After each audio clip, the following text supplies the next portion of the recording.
یه روزایی هست که انگار همه چیز سنگینه، نه فقط روی شونه هات، توی هوا هم حس میکنه این وزن رو. روزایی که خبری از آرامش نیست، ولی تو باید راهی پیدا کنی برای نفس کشیدن.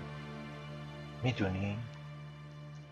گاهی همین نفس کشیدن ساده، همین که هنوز پا روی زمین گذاشتی، خودش یه پیروزیه. و وقتی با یه نفر حرف میزنی، اون لبخند کوچیکش، اون نگاه پر از مهربونی، میتونه کم کم اون سنگینی رو سبک کنه.